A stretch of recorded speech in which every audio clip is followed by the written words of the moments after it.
থাকো। বিজ্ঞানে আমি 10 পেয়েছি, মাত্র 10। আমার কি দোষ বলো? প্রশ্ন যা ছিল খুবই সহজ, উত্তরও সব জানা, কি ভাগ্য আমার সহায় ছিল না। আসসালামু আলাইকুম, আমি মোহাম্মদ মুস্তাফিজুর রহমান খান বলছি। যে কথাটি বললাম এটি আসলে আমার কথা না, এটি হচ্ছে প্রণব ঘোষের একটি কবিতার অংশ, কিন্তু আমি এই কবিতাটিকে একটু ভিন্নভাবে বলার চেষ্টা করি। সেটি হচ্ছে এরকম: রসায়নে আমি 90 পেয়েছি, 90। আমার কি গুণ জানো? প্রশ্ন যা ছিল খুবই কঠিন, উত্তরও সব অজানা, কিন্তু আমি ভয় পাইনি, সাহস ছিল বুকে। বেসিক নলেজ কাজে লাগিয়ে আজ হাসি ফুটে মুখে।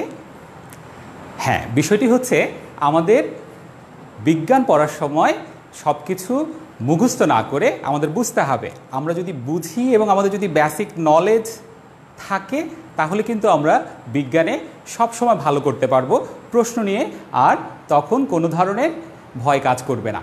ঠিক আছে? আমরা সব সময় দেখা যায় পড়ার সময় অনেকেই একটা ভয় কাজ করে যে আমি কি পারবো না, ভয়, ফিয়ার। আচ্ছা দেখি তো আমরা ফিয়ার মানে কি? ফিয়ার, আমি যদি এই ফিয়ার জিনিসটাকে একটু ভিন্নভাবে বলার চেষ্টা করি, ধরো এফ মানে হচ্ছে ফিলিং, ই মানে হচ্ছে এক্সাইটেড, উত্তেজিত, এ মানে হচ্ছে অ্যান্ড, আর মানে হচ্ছে রেডি। তাহলে আমরা ফিয়ার জিনিসটিকে যদি ভিন্নভাবে ব্যাখ্যা দিই সেটি হচ্ছে কীরকম? Feeling excited and ready. তো ঠিক আছে সুপ্রিয় ছাত্রছাত্রীবৃন্দ, তোমরা নিশ্চয়ই এক্সাইটেড এবং রেডি আজকে আমার সাথে কিছুক্ষণ রসায়ন শোনার জন্য। Happy learning. আমি আজকে যে বিষয়টি নিয়ে আলোচনা করব সেই বিষয়টি আলোচনার আগে আমি বর্তমান আমাদের পৃথিবীতে যে পরিস্থিতি চলছে সেই পরিস্থিতিকে একটু কোরিলেট করার চেষ্টা করব। যেমন ধরো কোভিড-19 বা করোনা ভাইরাস। এই করোনা ভাইরাসের কারণে আমাদের অনেক ধরনের সমস্যা হলেও আমাদের মানুষের কিছু বাজে অভ্যাস থেকে কিন্তু আমরা বের হয়ে আসতে পেরেছি। কীরকম? যেমন আজকের আলোচনার সাথে যেটা সম্পর্ক আছে, আমাদের দেশে হয়তো ওইভাবে নেই, কিন্তু উন্নত বিশ্বে অনেকেই আছে যারা বিভিন্ন বড় বড় মোটেল কিংবা বড় বড় জায়গায় গিয়ে, বারে গিয়ে বিভিন্ন ধরনের ড্রিঙ্কস খাওয়ার চেষ্টা করত। সেটি কিন্তু এখন একবারই নেই। সেই ড্রিঙ্কসগুলোর মধ্যে অনেকগুলোর মধ্যেই কিন্তু উপাদান হিসাবে থাকে অ্যালকোহল। যেমন আমরা যেই ড্রিঙ্কসগুলোর কথা জানি, বিয়ার, শ্যাম্পেন, এই ধরনের যেই ড্রিঙ্কস আছে সেই ড্রিঙ্কসগুলো মানুষের শরীরের জন্য উপকারী নয়। সেগুলোর মধ্যে কি আছে? সেগুলোর মধ্যে আছে অ্যালকোহল। আজকে আমরা আলোচনা করার চেষ্টা করব অ্যালকোহল নিয়ে। তাহলে আমরা শুরু করছি আজকের আলোচনা, সেটি হচ্ছে অ্যালকোহল। অ্যালকোহল নিয়ে বলতে গেলে প্রথমে আমাদের মাথায় যেই পদার্থটির কথা ভেসে ওঠে সেটি হচ্ছে ইথানল, CH3CH2OH, ইথানল। আমরা অনেকেই অ্যালকোহল বলতে এই জিনিসটিকে প্রথমে চিন্তা করে থাকি। এখন এই ইথানল কিংবা এই যে কোনো অ্যালকোহলের ক্ষেত্রে আমরা তার একটা বেসিক বৈশিষ্ট্য বা ধর্ম প্রথমে জানার চেষ্টা করি। সেটা কি? সেটা হচ্ছে যে নিম্নতর অ্যালকোহলের সদস্যগুলো তোমার পানিতে দ্রবীভূত হয়, কিন্তু যদি উচ্চতর অ্যালকেল নেই, যেমন ধরো হেক্সানল, হেপ্টানল, অক্টানল, এভাবে যদি আমি উপরের দিকে উঠতে থাকি, কার্বন সংখ্যা বৃদ্ধি করতে থাকি, তাহলে তার পানিতে দ্রবীভূত হওয়ার প্রবণতাটি কমে যায়। তার মানে এখানে নিশ্চয়ই একটা কারণ আছে যে অ্যালকোহল একটি জৈব যৌগ, পানি একটি অজৈব যৌগ, কিন্তু জৈব যৌগের সাথে অজৈব যৌগ কেন দ্রবীভূত হচ্ছে সেই কারণটি আমরা প্রথমে দেখার চেষ্টা করি। যেমন আমি এই অ্যালকোহলটিকে আমি যদি একটু এইভাবে দেখাই, তাহলে দেখো এখানে অক্সিজেন হচ্ছে অধিক তড়িৎ ঋণাত্মক পরমাণু। তাহলে সে কি করবে?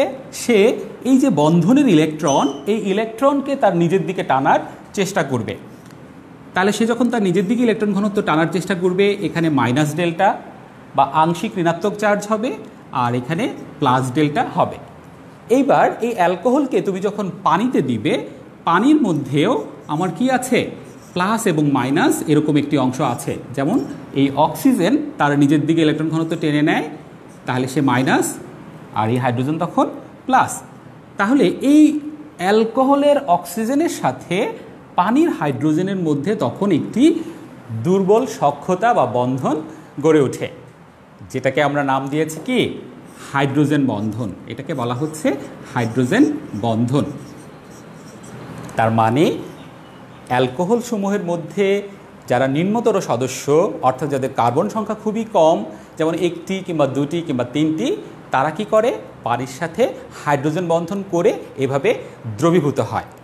ঠিক আছে, এখন কথা হচ্ছে তোমাদের বাসায় চিন্তার জন্য আমি রেখে দিলাম উচ্চতর সদস্যগুলো কেন পানিতে ওইভাবে দ্রবীভূত হয় না। তোমরা অবশ্যই বাসায় চেষ্টা করবে। যেমন ধরো অক্টানল, ননানল, হেপটানল, এগুলো কেন পানিতে দ্রবীভূত হওয়ার প্রবণতা দেখায় না, এই বিষয়টি তোমাদের বাসায় চিন্তা করবে। এবার খেয়াল করো, আমরা আরেকটি কথা বলি, যেহেতু সে পানিতে দ্রবীভূত হয়, তাই সমান কার্বন বিশিষ্ট অন্যান্য অ্যালকেন কিংবা ইথারের চেয়ে দেখা যায় অ্যালকোহলের কি স্ফুটনাঙ্ক তুলনামূলকভাবে বেশি হয়। ওই যে মূল কারণ হাইড্রোজেন বন্ধন, হাইড্রোজেন বন্ধন হচ্ছে, তাই তার স্ফুটনাঙ্কটি কিছুটা বৃদ্ধি পায়। কার চেয়ে? সমান কার্বন বিশিষ্ট অ্যালকেন কিংবা ইথারের চেয়ে। অর্থাৎ ধরো 3 কার্বনে যদি আমি নেই প্রোপানল, তার স্ফুটনাঙ্ক 3 কার্বনের প্রোপেন কিংবা 3 কার্বনের ডাইমিথাইল ইথারের চেয়ে বেশি হবে। তাহলে আমরা অ্যালকোহলের বেসিক একটি বৈশিষ্ট্য বুঝতে পারলাম। এইবার আমরা কয়েকটা অ্যালকোহল সম্পর্কে একটু জানার চেষ্টা করি। যেমন ধরো মিথানল। আমি যদি লিখি মিথানল, খুবই সহজ একটি স্ট্রাকচার, CH3OH, মিথানল। এই মিথানল আমরা কোথা থেকে পেতে পারি? এটি আমরা তোমার কাঠ থেকে, কাঠের যখন ডিস্ট্রাকটিভ ডিস্টিলেশন, যেটাকে বাংলায় বলা হয় অন্তর্ধূমপাতন অথবা বিধ্বংসী পাতন করা হয়, তখন বাই প্রোডাক্ট হিসেবে মিথানল পাওয়া যায়। সেখানে মেইন প্রোডাক্ট কিন্তু মিথানল নয়, কিন্তু বাই প্রোডাক্ট হিসেবে মিথানল পাওয়া যায়। মেইন প্রোডাক্ট হিসেবে কোল টার, চারকোল, এইসব জিনিস পাওয়া যেতে পারে। তাহলে আমরা দেখলাম মিথানল কোথা থেকে পাওয়া যায়। এবার দেখি ইথানল। আমরা যেই ভাত খাই, যে চাল, গম, এগুলোকে যখন আমরা ফার্মেন্টেশন করে থাকি, ফার্মেন্টেশন বা চোলাইকরণ বা গাজন করে থাকি, তখন এই স্টার্চ থেকে, এগুলো হচ্ছে এক ধরনের স্টার্চ, এই স্টার্চগুলো ভেঙে প্রথমে ডাইস্যাকারাইড উৎপন্ন হয়। তোমরা বায়োলজিতে অবশ্যই পড়েছো ডাইস্যাকারাইড কি। তাহলে স্টার্চ প্রথমে হবে ডাইস্যাকারাইড, পরবর্তীতে সেই ডাইস্যাকারাইড থেকে হবে মনোস্যাকারাইড, সেই মনোস্যাকারাইড থেকে আমরা পেতে পারি ইথানল। তাহলে স্টার্চ থেকে ফার্মেন্টেশনে পাবো ডাইস্যাকারাইড, ডাইস্যাকারাইড থেকে পরবর্তীতে পাবো মনোস্যাকারাইড, এবং অ্যাট লাস্ট মনোস্যাকারাইড থেকে আমরা পেতে পারি ইথানল। তাহলে আমাদের মূল যেই দুটো অ্যালকোহল আছে, সেই দুটো অ্যালকোহল নিয়ে আমরা জানলাম যে এগুলোর সোর্স কোথা থেকে হতে পারে। এবার খেয়াল করো তোমরা, আমি একটি সংকেত লিখি, এই সংকেতটি হচ্ছে কে, প্রোপানল 2। তোমরা এই প্রোপানল 2 এর অন্য একটা নামে জানো, সেটা হচ্ছে আইসোপ্রোপাইল অ্যালকোহল। আইসোপ্রোপাইল অ্যালকোহল, এই নামটা তোমরা কোথায় শুনেছ? হ্যাঁ, তোমরা ইদানিং এই নামটা অনেকেই শুনেছ। আমরা যে করোনা ভাইরাসের কারণে আমরা যখন বাহিরে যাচ্ছি, বিভিন্ন জায়গায় যাচ্ছি, তখন কি করে থাকি? তখন আমরা হাতের মধ্যে আমরা যে ডিসইনফেক্ট্যান্টটা দিচ্ছি, সেটার মধ্যে কি আছে? সেটার মধ্যে এই উপাদানটা আছে, আইসোপ্রোপাইল অ্যালকোহল। অ্যাকচুয়ালি এই আইসোপ্রোপাইল অ্যালকোহল কি করে? ধরো তোমার স্কিনের মধ্যে যদি কোনো জার্ম বা করোনা ভাইরাস থেকে থাকে, তখন কি হবে? যখন তুমি এই আইসোপ্রোপাইল অ্যালকোহলটি দিবে, দেবার পর তোমার যে জিনিসটি হবে, আচ্ছা, আমি তোমাদেরকে দেখাই। এই যে দেখো, এই যে আইসোপ্রোপাইল অ্যালকোহল আমাদের রুমের মধ্যেই ছিল, আমি ক্লাসটি শুরু করার আগে এটি দিয়ে নিয়েছি। এই আইসোপ্রোপাইল অ্যালকোহলটি যখন তুমি তোমার হাতের মধ্যে দিচ্ছ, তখন সে ভাইরাসের মধ্যে প্রবেশ করার পর ভাইরাসটা কি হয়, কোয়াগুলেশন হয়। কোয়াগুলেশন মানে কি জানো, তোমরা ফার্স্ট ইয়ারে পড়েছো, জমাটবদ্ধ হওয়া। তার মানে সে ভাইরাসটাকে ফ্রিজ করে ফেলে, জমাটবদ্ধ করে ফেলে। তারপরে সে কি করে, সে ভাইরাসের সেলের মধ্যে প্রবেশ করে ভাইরাসের মধ্যে যে প্রোটিন থাকে তার সাথে সে রিঅ্যাক্ট করার মাধ্যমে সে তাকে ডিস্ট্রয় করে ফেলে। তার মানে প্রথমে হচ্ছে সে তাকে কোয়াগুলেট করার পর পরবর্তীতে সে আস্তে আস্তে তার মধ্যে তার স্ট্রাকচার চেঞ্জ করে ফেলে। এর মাধ্যমে আমরা ভাইরাস থেকে মুক্তি পেতে পারি। এইবার খেয়াল করো আরেকটি কথা, কেন মানুষ অনেক বেশি ইথানল যদি ড্রিঙ্কস করে তাহলে মানুষের কি সমস্যাটা হয়। মানুষ যখন ধরো কোনো ইথানল যদি এমন থাকে কোনো একটা ড্রিঙ্কসের মধ্যে 40 থেকে 50%, তাহলে বা 30% বা 20%, তাহলে সেটি তার ব্রেনে গিয়ে কি করে, এক ধরনের ইম্প্যাক্ট করে, এক ধরনের ইলিউশন তৈরি করে। তার ব্রেন তখন নার্ভগুলো ঠিকমতো কাজ করে না। এই জন্য অতিরিক্ত ইথানল কখনোই সেবন করা উচিত নয়। ইভেন ইথানলই আসলে সেবন করা প্রয়োজন নাই।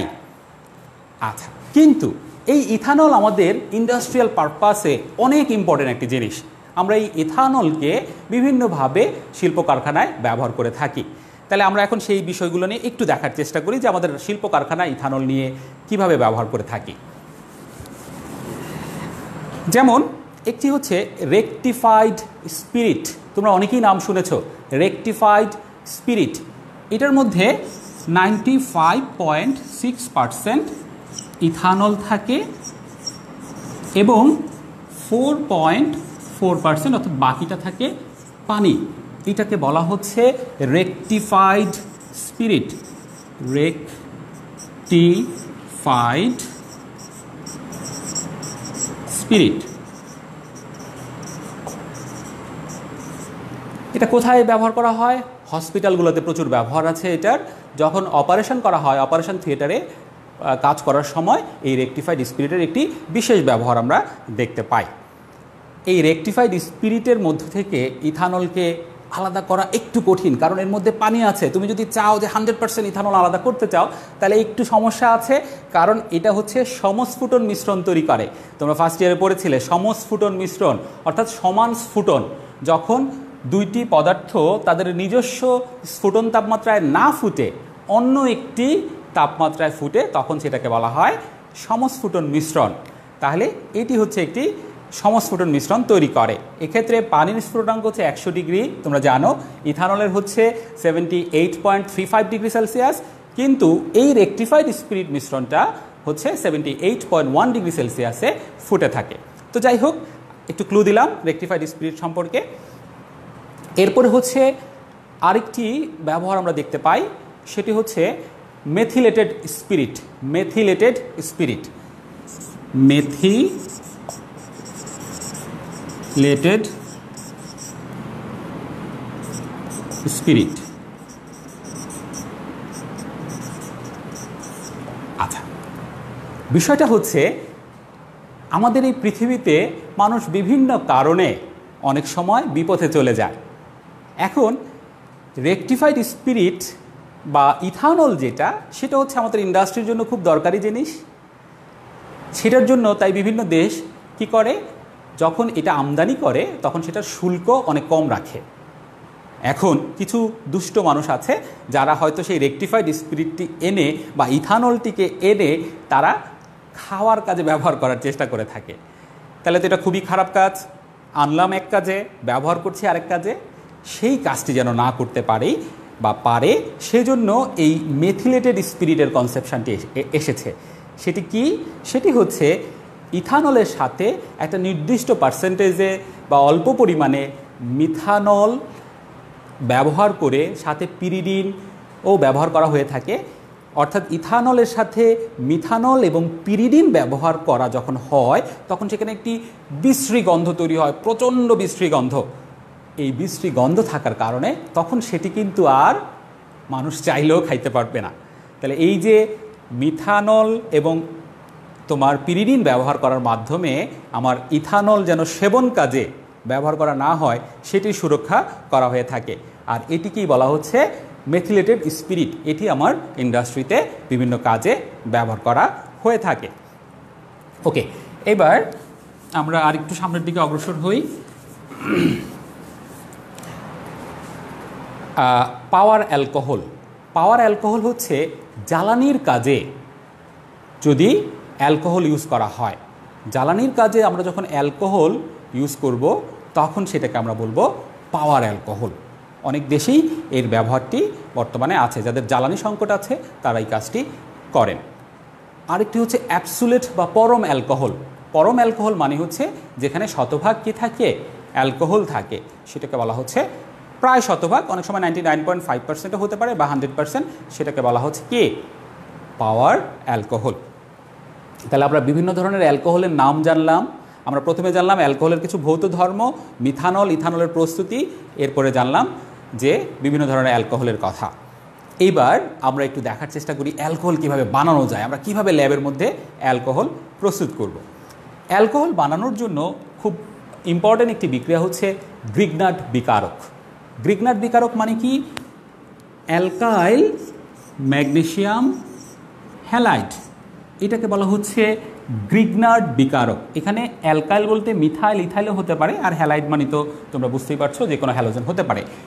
আর অনেক সময় গ্রিগনার্ড বিকারক হিসেবে আমরা অ্যারাইল ম্যাগনেসিয়াম হ্যালাইডও ব্যবহার করে থাকি। ঠিক আছে, তাহলে এটা হচ্ছে গ্রিগনার্ড বিকারক বা গ্রিনার্ড বিকারক, দুইভাবেই তুমি বইয়ে নামটি পাবে। এই জিনিসটি কিভাবে তৈরি করা হয়, অ্যালকাইল হ্যালাইডের সাথে ধাতব ম্যাগনেসিয়াম দেওয়া হয় শুষ্ক ইথারে। দেখো একটা সূক্ষ্ম পার্থক্য আছে, তোমরা উডস বিক্রিয়া পড়েছো, আমি পড়িয়েছিলাম এর আগের একটি ক্লাসে উডস বিক্রিয়া, সেখানেও কিন্তু অ্যালকাইল হ্যালাইড ছিল, ধাতব সোডিয়াম ছিল, শুষ্ক ইথার ছিল, শুষ্ক ইথার। আমি এখানে কি পেয়েছিলাম দ্বিগুণ কার্বন বিশিষ্ট অ্যালকেন, তার মানে এখান থেকে আমরা তাহলে পাবো আর আর। কিন্তু আমি যদি এখানে সোডিয়ামের জায়গায় ম্যাগনেসিয়াম ব্যবহার করি তাহলে এই ঘটনাটি কিন্তু চেঞ্জ হয়ে যাচ্ছে। শুষ্ক ইথার দিলে আমি এখানে পাচ্ছি গ্রিগনার্ড বিকারক।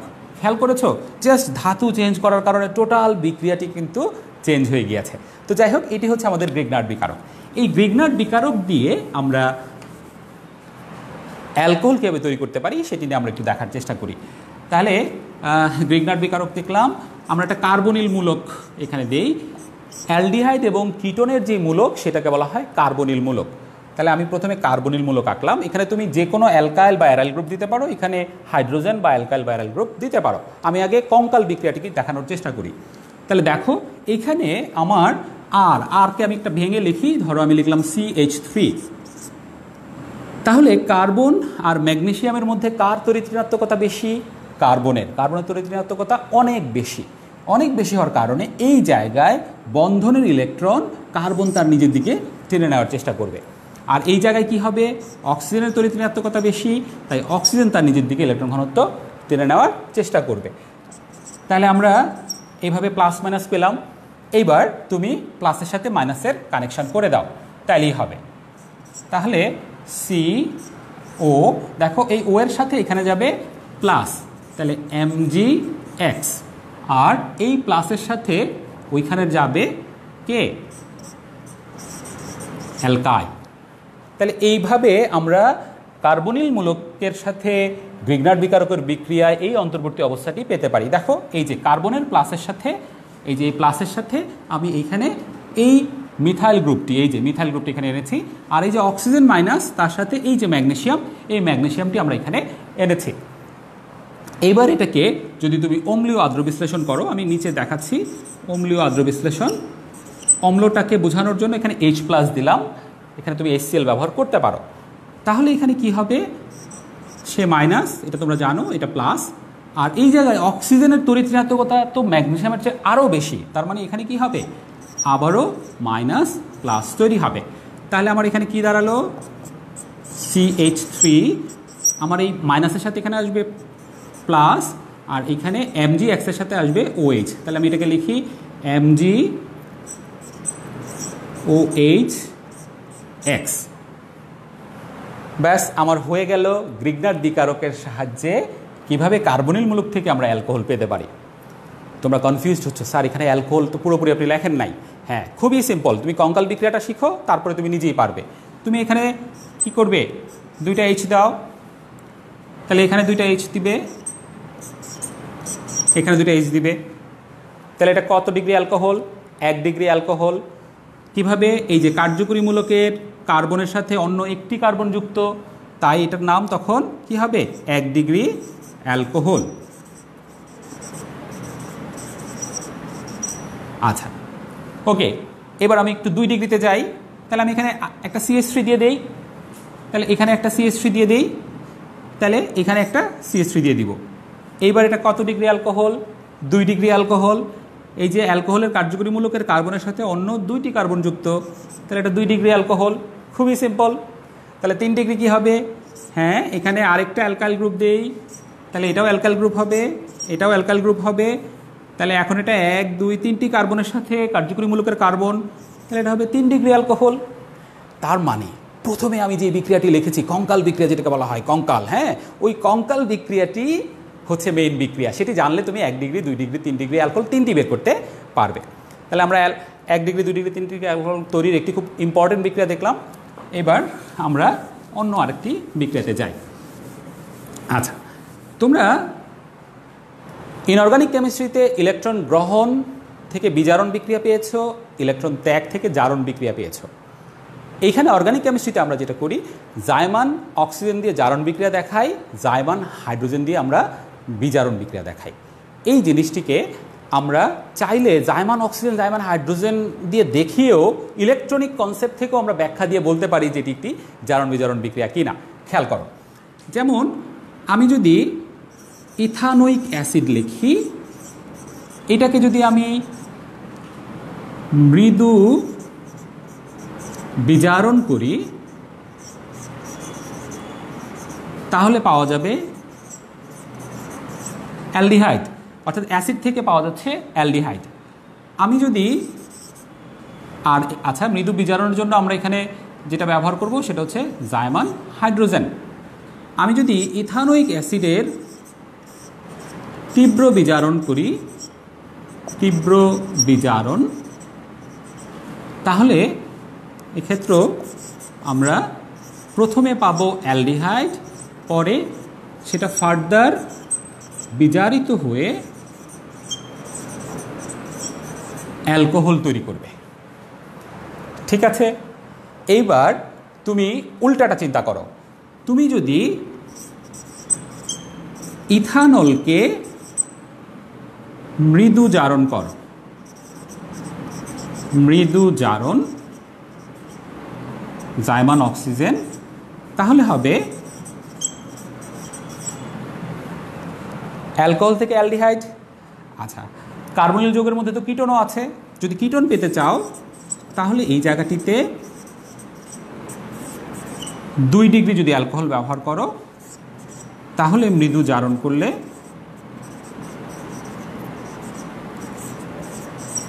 তুমি কিটোন পাবে। তাহলে আমরা দেখো এখানে বিজারণ করে পেয়েছিলাম অ্যালডিহাইড, তারপরে ফার্দার বিজারণ করে পেয়েছিলাম অ্যালকোহল, আর এখানে অ্যালকোহলের জারণ করে পেয়েছি অ্যালডিহাইড। যদি 2 ডিগ্রি অ্যালকোহল হয় তাহলে পেয়েছি আমরা কিটোন। 3 ডিগ্রি অ্যালকোহলের জারণ কিন্তু সহজে ঘটে না, অনেক বেশি তাপ প্রয়োগ করলে সেক্ষেত্রে 3 ডিগ্রি অ্যালকোহলের জারণ হতে পারে। এটা হচ্ছে 1 ডিগ্রি, এটা হচ্ছে 2 ডিগ্রি। 3 ডিগ্রিটা অনেক হাই টেম্পারেচারে হতে পারে, স্বাভাবিক অবস্থায় সাধারণত হয় না। এইবার আমি একটু চেঞ্জ করে দিই, আমি বোর্ডের মধ্যে জায়গা কম তাই আমি এটা এই জায়গায় একটু চেঞ্জ করে দিচ্ছি। হ্যাঁ, মৃদুর জায়গায় আমি তীব্র লিখি, 2 জায়গাতে আমি মৃদুর জায়গায় তীব্র লিখি। তাহলে তীব্র লিখলে কি হবে? তীব্র লিখলে এখানে এটা ফার্দার সামনের দিকে অগ্রসর হবে, তাহলে সামনের দিকে অগ্রসর হলে 2 কার্বনের অ্যাসিড তৈরি হবে। এইটাকে যদি আমরা করি তীব্র জারণ, তাহলে এখানে কিটোন থেকে 1 কার্বন কমে যাবে, 2 কার্বনের অ্যাসিড উৎপন্ন হবে।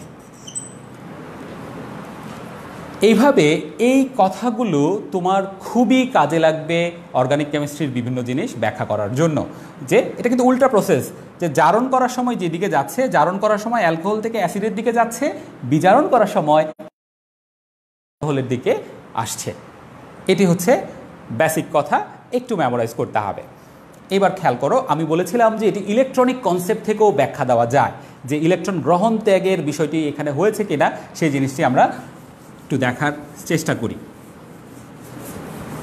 যেমন দেখো, আমি লিখলাম ইথানল CH3CH2OH। আমি এবার একটু সংক্ষেপে লিখি, এখান থেকে আমরা পাচ্ছি CH3CHO। তাহলে জারণ মানে ইলেকট্রনের হ্রাস।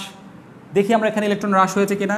তাহলে আমি এটা সংক্ষেপে লিখি C2H5OH, আর এটা হচ্ছে C2H4O। 3 ধরনের পরমাণু আছে। 3 ধরনের পরমাণু থাকলে জারণ মান বের করার নিয়ম কি? যার তড়িৎ ঋণাত্মকতা সবচেয়ে বেশি সে মাইনাস। তাহলে আমরা এখানে একটু লিখি, হাইড্রোজেন হচ্ছে 2.1, কার্বন হচ্ছে 2.5, অক্সিজেন হচ্ছে 3.5। তাহলে যার তড়িৎ ঋণাত্মকতা সবচেয়ে বেশি তাকে দিতে হবে মাইনাস, তাহলে এটা -2। যার তড়িৎ ঋণাত্মকতা সবচেয়ে কম তাকে দিতে হবে প্লাস, তাহলে এটা 4টার জন্য +4। আর যার তড়িৎ ঋণাত্মকতা মাঝখানে, এই ক্ষেত্রে মাঝখানে কে? কার্বন। এই 3টার মধ্যে মাঝখানে তড়িৎ ঋণাত্মকতার মান হচ্ছে কার্বনের, এই যে 2.5। তাহলে তার মানটি হবে সবচেয়ে শেষে বসাতে হবে। কত বসাবো? টোটাল 0 করার জন্য যা দরকার, কারণ নিরপেক্ষ অবস্থায় জারণ মান 0 থাকে। তাহলে দেখো এখানে +4 -2, তাহলে এখানে -2। তাহলে আমার এখানে কি হয়েছে? প্রত্যেকটা কার্বনের জারণ মান হচ্ছে -1। আচ্ছা, এখানে দেখি, যার তড়িৎ ঋণাত্মকতা সবচেয়ে বেশি দিলাম মাইনাস, যার তড়িৎ ঋণাত্মকতা সবচেয়ে কম দিলাম প্লাস, তাহলে 6। আর তাহলে এখানে কত হবে? -6 + 6, তাহলে প্রতিটি কত? -2। তাহলে কার্বন -2 থেকে এখানে -1 হয়েছে। তার মানে কি? কার্বন ইলেকট্রন কি ত্যাগ করেছে? 2টা ইলেকট্রন বেশি ছিল, একটা ত্যাগ করেছে, তার মানে ইলেকট্রন ত্যাগ। তাহলে ইলেকট্রন ত্যাগ মানে হচ্ছে জারণ। দেখো, তোমরা সবাই সবসময় জার্মান অক্সিজেন জার্মান হাইড্রোজেন দিয়ে জিনিসটি বোঝার চেষ্টা করো। ইলেকট্রনিক কনসেপ্ট থেকেও কিন্তু এই জিনিসটিকে দেখানো যায়। এবার এইটিকে যদি আমি ফার্দার জারিত করতাম তাহলে কি হতো দেখি, এটা মিলে কিনা। COOH, তাহলে C2H4O2, তাহলে এটা হবে -4, এটা +4, এটা কত? 0। তাহলে এখানে কার্বনের কত? 0। তাহলে দেখো -1 মানে কি? তার একটা ইলেকট্রন বেশি ছিল প্রতিটা কার্বনের। 0 মানে কি? শেষে একটা ইলেকট্রন ত্যাগ করে দিয়েছে। তার মানে কি? আবারও এখানে ইলেকট্রন ত্যাগ হল, তার মানে এটি জারণ। একদম সেমভাবে উল্টা দিকে অগ্রসর হয়ে তুমি বিজারণের বিষয়টিও ব্যাখ্যা দিতে পারো। দেখো, খুবই সহজ।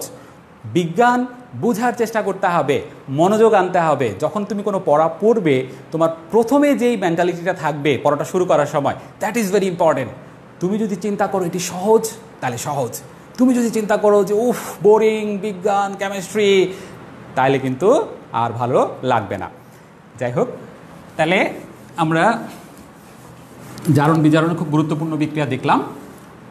এরপরে মার্কোনিভসের থিওরিও আমরা এখানে অ্যাপ্লাই করতে পারি। দেখো, CH2CH2, এটার মধ্যে আমি যদি এখানে সালফিউরিক অ্যাসিডের উপস্থিতিতে দেই, অবশ্য এখানে মার্কোনিভস লাগে না, দুইটার মধ্যেই সেম হাইড্রোজেন আছে। তাহলে আমার আমি তাহলে এটা একটু চেঞ্জ করে দেই, CH3 এইভাবে দিই। তাহলে যেই কার্বনে অধিক সংখ্যক হাইড্রোজেন আছে তার সাথে বিকারকের ধনাত্মক অংশ যুক্ত হবে। তাহলে CH3CH2H, আর যার সাথে কম সংখ্যক হাইড্রোজেন আছে তার সাথে বিকারকের ঋণাত্মক অংশ যুক্ত হবে।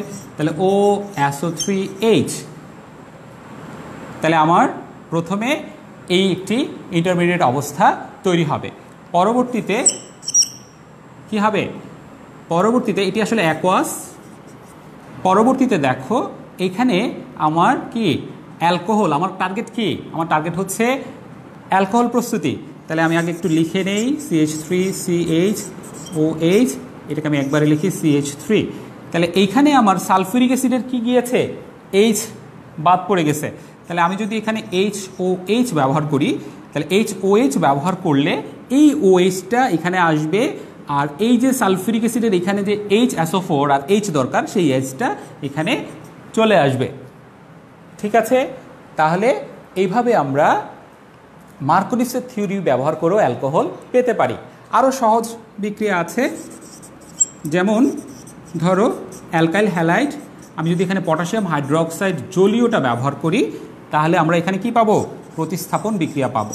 এই Xটা সরে যাবে, এই OHটা এখানে প্রতিস্থাপিত হবে,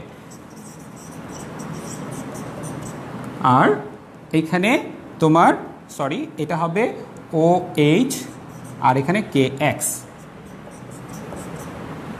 ব্যাস, এভাবে আমরা বিভিন্ন অ্যালকোহল তৈরি করতে পারি।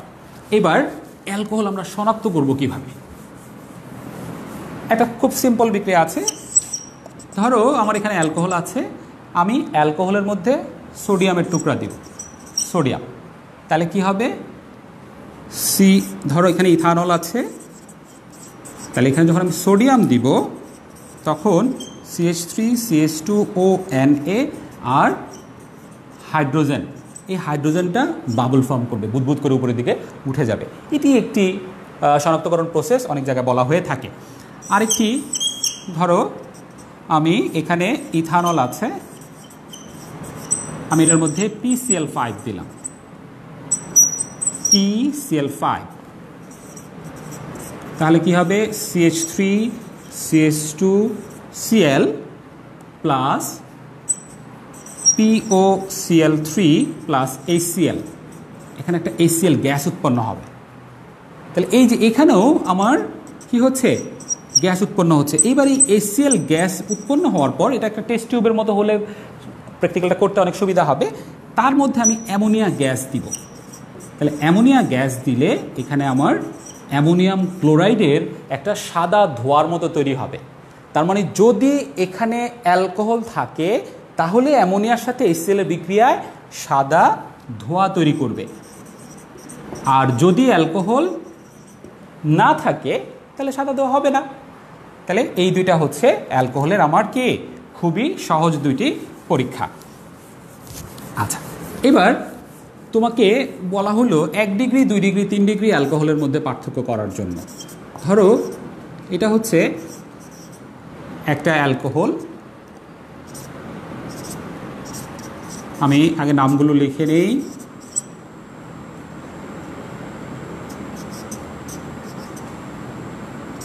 এটা হচ্ছে আরেকটা অ্যালকোহল।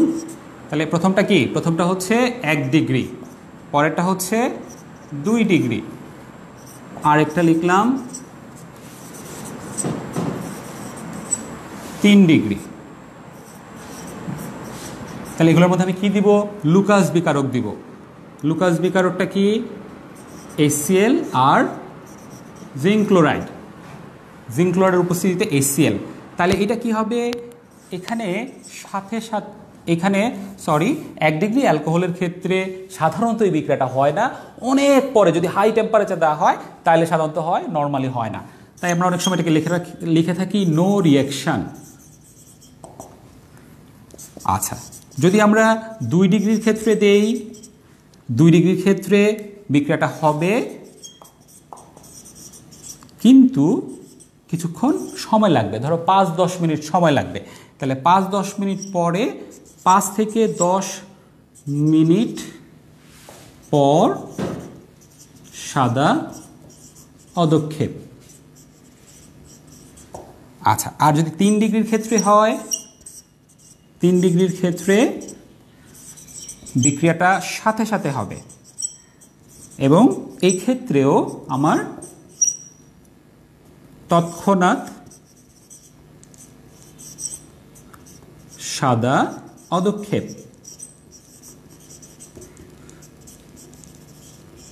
তাহলে পার্থক্য কিভাবে করলাম? যেটা 3 ডিগ্রি, 3 ডিগ্রিটা সাথে সাথে হয়, যেটা 2 ডিগ্রি সেটা 5-10 মিনিট পরে হয়, আর 1 ডিগ্রিটা হচ্ছে কে অনেক হাই টেম্পারেচার হতে পারে, নর্মালি সেটা হয় না। এখন এই জায়গায় তারা কোন বিক্রিয়া কৌশল ফলো করে দেখি তোমরা বলতে পারো কিনা।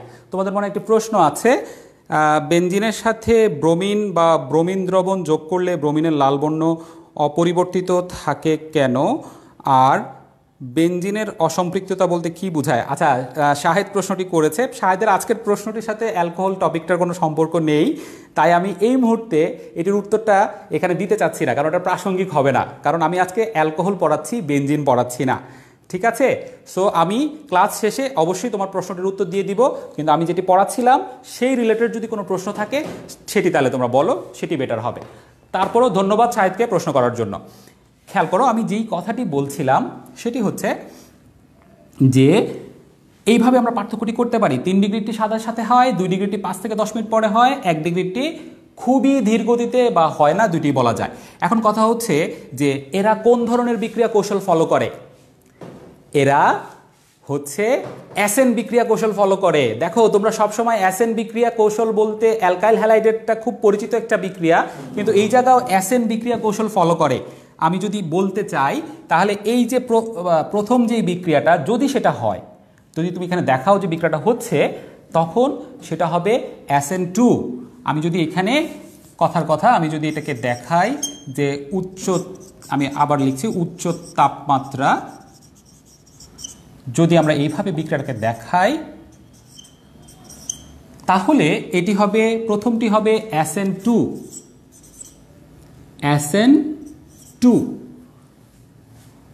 আর পরের দুইটি বিক্রিয়া হবে SN1।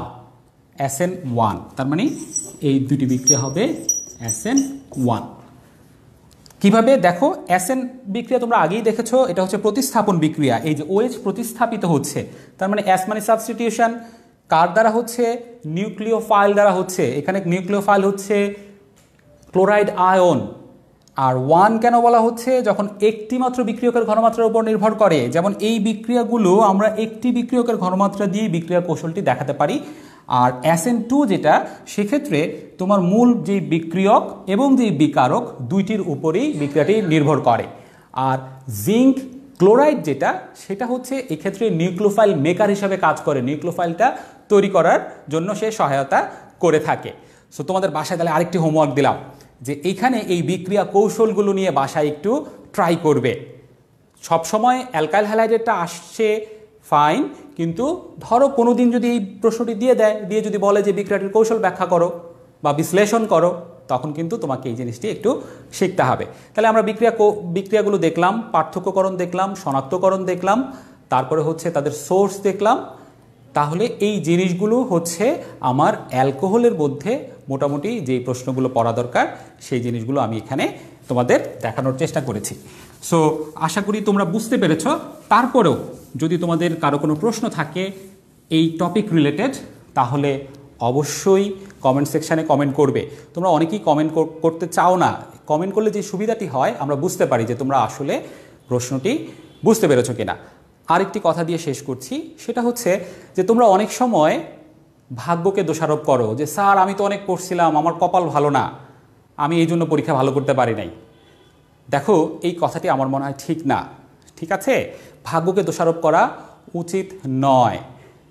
বিষয়টি হচ্ছে you can create your luck, don't blame your luck. You can create your luck by your effective efforts. ধন্যবাদ সবাইকে।